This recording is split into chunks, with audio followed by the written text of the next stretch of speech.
क्या फरिश्ते भी रमजान में रोजा रखते हैं? रमजान में फरिश्ते क्यों उतरते हैं? क्या आपने कभी गौर किया है, जब रमजान का मुकद्दस महीना आता है, हम रोजा रखते हैं, भूख सहते हैं, प्यास सहते हैं, सिर्फ अपने रब को राजी करने के लिए, तो दिल में एक सवाल जरूर आता है, क्या फरिश्ते भी रोजा रखते होंगे? क्या उन्हें भी भूख लगती है? क्या वो भी इफ्तार करते हैं? या उनका मामला हम इंसानों से बिल्कुल अलग है? आज की इस वीडियो में हम इस राज को आसान और दिल को छू लेने वाले अंदाज में समझेंगे, और यकीन मानिए आखिर तक सुनेंगे तो आपका दिल रमजान की इबादत के लिए और बेताब हो जाएगा। सबसे पहले हमें यह समझना होगा कि फरिश्ते आखिर होते कौन हैं। इस्लाम के मुताबिक फरिश्ते अल्लाह ताला की एक पाक और नूरानी मखलूक है। उन्हें नूर रोशनी से पैदा किया गया है। फरिश्तों की कुछ खास बातें होती हैं। उन्हें भूख नहीं लगती, उन्हें प्यास नहीं लगती, उन्हें नींद नहीं आती, उन्हें गुनाह करने की ख्वाहिश नहीं होती, वो कभी अल्लाह की नाफरमानी नहीं करते। कुरान में आता है कि फरिश्ते वही करते हैं जिसका उन्हें हुक्म दिया जाता है, यानी उनकी पूरी जिंदगी सिर्फ इबादत है, सिर्फ बंदगी है, सिर्फ तस्बीह है। क्या फरिश्ते भी रमजान में रोजा रखते हैं? जवाब है नहीं। फरिश्तों को रोजा रखने की जरूरत ही नहीं होती, क्योंकि रोजा इंसानों और जिन्हों के लिए इम्तिहान है। भूख और प्यास सहकर अपने नफ्स पर काबू पाना,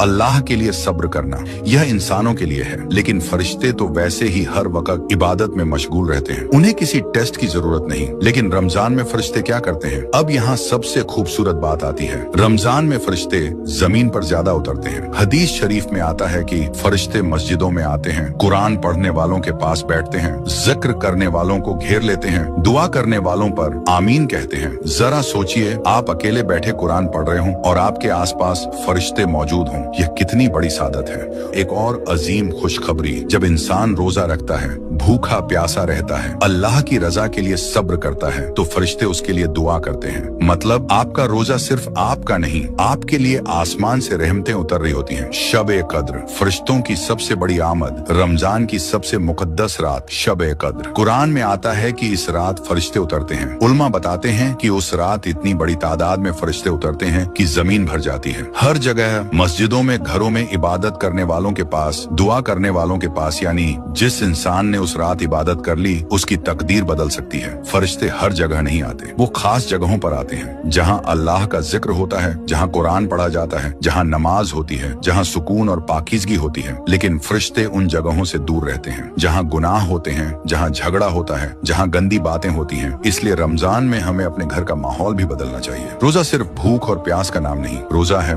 सब्र, तकवा, गुनाहों से दूरी, दिल की सफाई, अल्लाह के करीब होना। अगर इंसान भूखा रहा लेकिन झूठ बोलता रहा, गुस्सा करता रहा, तो रोजे की हकीकत पूरी नहीं हुई। सबसे बड़ी खुशखबरी हदीस में आता है, जो इंसान ईमान और सवाब की नीयत से रमजान के रोजे रखता है, उसके पिछले गुनाह माफ कर दिए जाते हैं।